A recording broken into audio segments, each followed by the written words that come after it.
We will pray. You become a family of Youth El Shaddai. Amen? Amen. Praise the Lord. Palakpakan po natin ang Panginoon. First of all, I would like to say, congratulations for your first anniversary of Youth of Yahweh El Shaddai. Amen?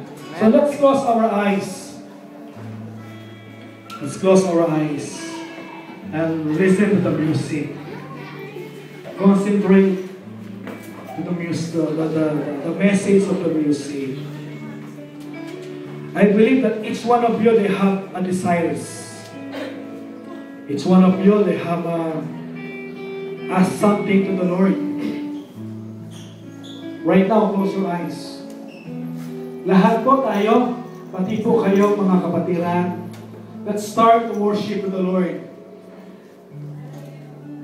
Hayaan natin na sa hapon mong ito, kumilos ang banal na Espiritu sa mga kabataan ito.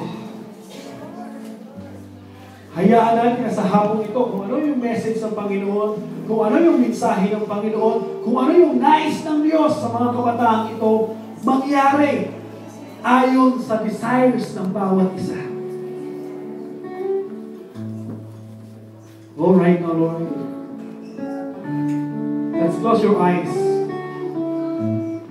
and let's pray to the Lord. Father God, in the name of Jesus, by the power of the Holy Spirit, Lord, the next coming young generation is in front of you. Bow our heads, close our eyes, just to worship you tonight, Lord. Right now, Father,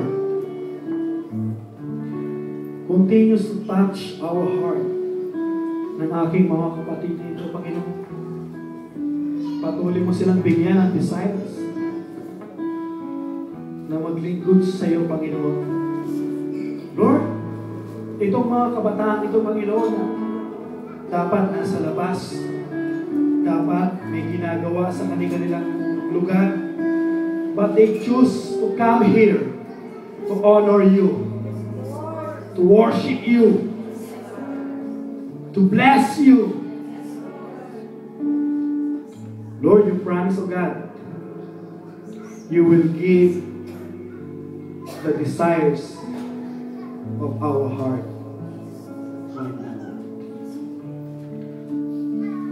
Let's continue to listen to the message of the music.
Panginoon, sa hapon po ito,